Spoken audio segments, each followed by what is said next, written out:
हे संदीप ऐक, अरे भारुडात माझ्या पुढे कुणी बी येऊ द्या शैंशा, भारुडात माझ्या पुढे कुणी बी येऊ द्या शैंशा, अरे बादशाह बादशाह रे भारुडाचा मी बादशाह, बादशाह बादशाह रे भारुडाचा मी बादशाह बादशाह मी भारुडाचा बादशाह, बादशाह बादशाह भारुडाचा बादशाह. अरे भारुडात माझ्या पुढे कुणी बी येऊ द्या शैंशा, भारुडात माझ्या पुढे कुणी बी येऊ द्या शैंशा. या संदीपचा सांगायचा विषय, या संदीपचा ह्याचा पोटात एक दिवशी, ह्याच्या पोटात एक दिवशी दुखायला लागलं. ही डॉक्टरकडे गेला, डॉक्टरनं तपासलं, चेक केलं आणि डॉक्टरने सांगितलं संदीप ऑपरेशन करायला लागते लागा. हे म्हणला चालतंय डॉक्टर करायगे. मग ह्याला ऑपरेशनला झोपवला. ऑपरेशनला झोपवल्यावर डॉक्टरने एका कंपाऊंडरला सांगितलं, कंपाऊंडर जाऊन एक हार घेऊन ये जा.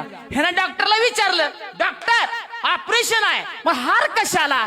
डॉक्टर म्हणलं हे माझं पहिलं ऑपरेशन आहे, हा हे माझं पहिलं ऑपरेशन आहे. हे ऑपरेशन सक्सेस झालं ही हार मला, आणि ही ऑपरेशन फेल गेलं ती हार या संदीपला. काय बोलतोय लागा? आज करू नको.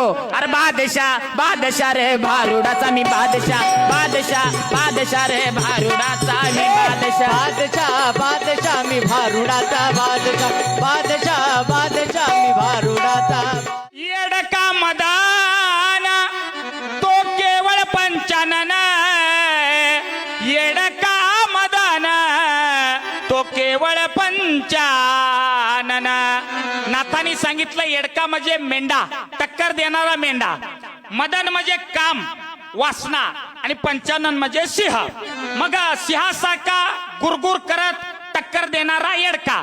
या वासना रूपी मदन रूपी येडक्यानं आतापर्यंत कुणा कुणाला धडक दिली? तात्या विषय कळला ना? सावध बसा, सावध.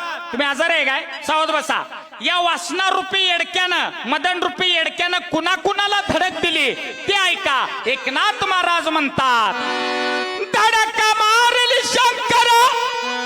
या वासना रूपी येडक्यानं त्या शंकराला सुद्धा सोडलं नाही. एकनाथ महाराज म्हणतात, धडक मारली शंकरा केला ब्रह्मयाचा मातेरा. ब्रह्मयाचा म्हणजे ब्रह्मदेव. ब्रह्मदेवाला तर त्या येडक्यानं अशी धडक दिली, स्वतःच्या मुलीबद्दल त्या ब्रह्मदेवाची वासना निर्माण झाली. म्हणून इथं नाथांनी सांगितलंय, धडक मारली शंकरा केला ब्रह्मयाचा मातेरा. इंद्रचंद्रा शिदरारा लाविला जेने.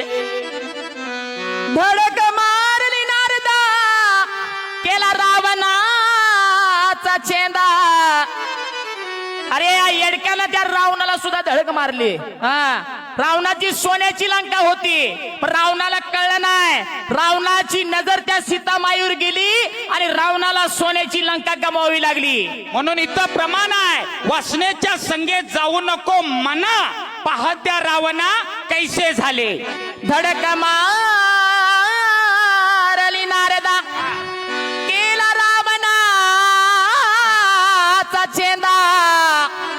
धडक मारली दुर्योधना घेतला तो प्राण. मग भस्मासुर मुकला प्राणाशी. वा वा. त्या मदन रूपी काम रूपी येडक्याच्या धडकेत भस्मासुराला आपला प्राण गमवावा लागला. भस्मासुरानं शंकराची तपश्चर्या केली आणि एक वरदान मागून घेतलं, मी ज्याच्या डोक्यावर हात ठेवेल तो भस्म झाला पाहिजे. मग ते त्या भस्मासुराला वरदान मिळालं. भस्मासुरानं कुणाच्या जरी डोक्यावर हात ठेवला तर तो व्यक्ती भस्म होत होता. ते वरदान त्याला मिळालं. मग कालांतरानं योग असा आला, तो भस्मासूर शंकराच्याच मागे लागला, शंकराच्या डोक्यावर हात ठेवून शंकराला भस्म करण्यासाठी. मग शंकराला कोडं पडलं, करायचं काय?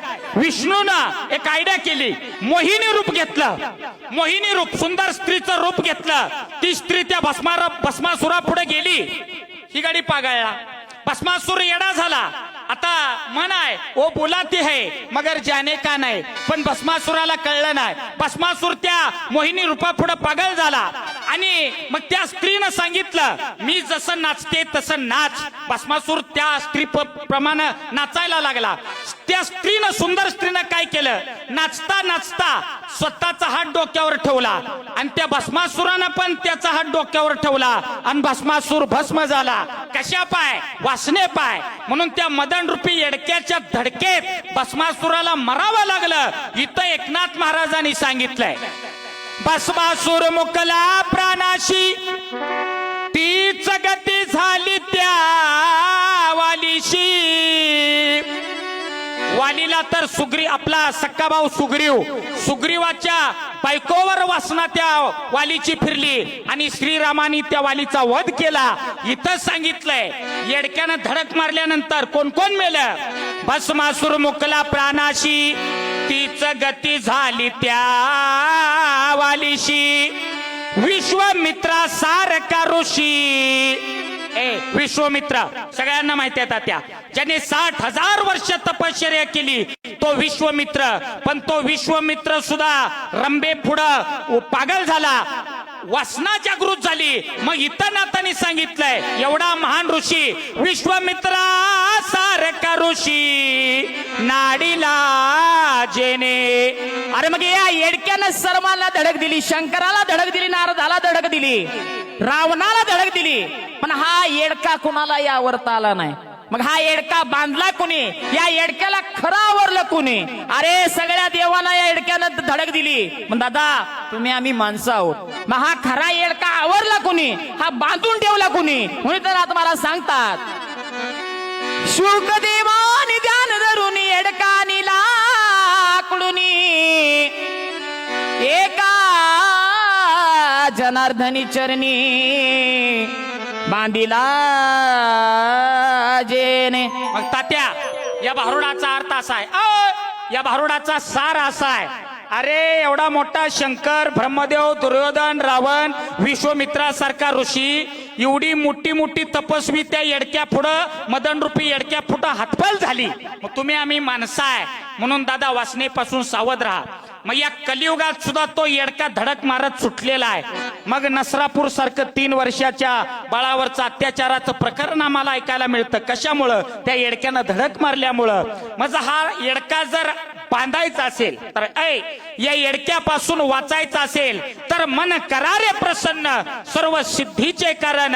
मन प्रसन्न करून भगवंताचं नामस्मरण आणि चिंतन करणं हाच एकमेव पर्याय आहे. हाच पर्याय केल्यानंतर येडक्याला बांधता येईल.